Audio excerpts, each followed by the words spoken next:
The former Cleveland police officer who killed Tamir Rice in 2014 was just hired to be a cop in the Northern Tier.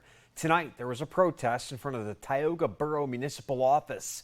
WENY's Alexandra Dern was there tonight at the protest to speak with the mayor and upset residents. Alexandra? Nick, the mayor of the Tioga Borough, says he was unaware of this police officer's background before swearing him in last night. He went to the protest to speak with the community about last night's decision. Oh, I'm extremely upset over this. Mayor David Wilcox says the borough's council is in charge of police officer applications. To Wilcox's surprise, the council never mentioned Timothy Loehmann's history in regard to the killing of Tamir Rice in Cleveland, Ohio in 2014. Loehmann shot Rice, thinking he had a gun, which later turned out to be a pellet gun. The shooting sparked protests in Cleveland and around the country. Loehmann was not charged for shooting Rice after the grand jury refused to indict him, but he was fired in 2017 from Cleveland PD for lying on his job application.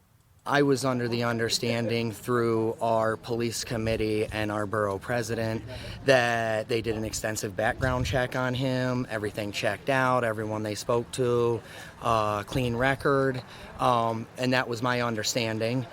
Wilcox was sent a text message by the council to swear Loehmann in Tuesday night, and he was sworn in a few hours later. I found it weird because we don't swear people in that way anymore, the way we used to. You now can take your oath of office to the notary and have them sign it for free right here in town at the bank. So I thought it was a little weird right from the beginning. Tioga resident Ben Shutter came to protest with his family. He says, as a proud gun owner, he feels unsafe with Loehmann being a police officer in his town because 12-year-old Tamir Rice was shot for having a pellet gun. I got a 16-year-old, and we're all outdoorsmen. We do a lot of shooting and archery, and I mean, there's a lot of people around here like that, and it seems to me like it's just not a good fit for somebody that's got an itchy trigger finger. Shutter says even if Rice was holding a real gun, he doesn't believe the boy could have had proper training to know how to use it. And the time frame that it happened in, I think the officer could have took much more time to decide what to do in that situation, and he definitely chose the wrong way to go about it. Protesters Jessica Trump and Michelle Appleby are both scared for the safety of their children with Loehmann as an officer. Appleby says she feels betrayed by the borough's council. It's a betrayal of this community's trust for them to hire somebody like that man, and I'm not going to say his name because he doesn't deserve it.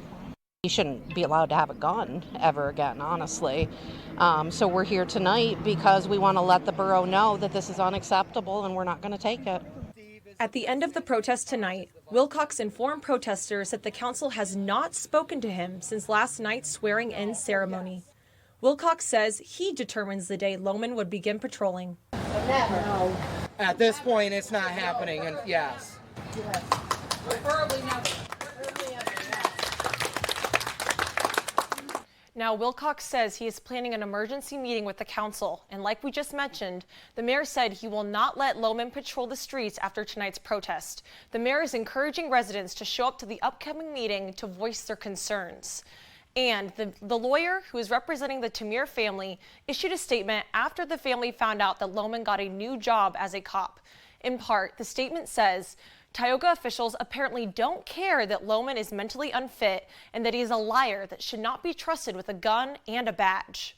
The statement also went on to say that every time Loehmann testifies in a case, prosecutors will be required to provide defendants and defense counsel with Loehmann's record of lying, also known as Brady evidence.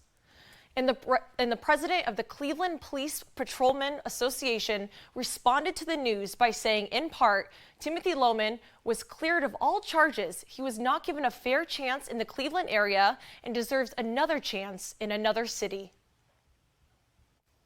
All right, thank you, Alexandra.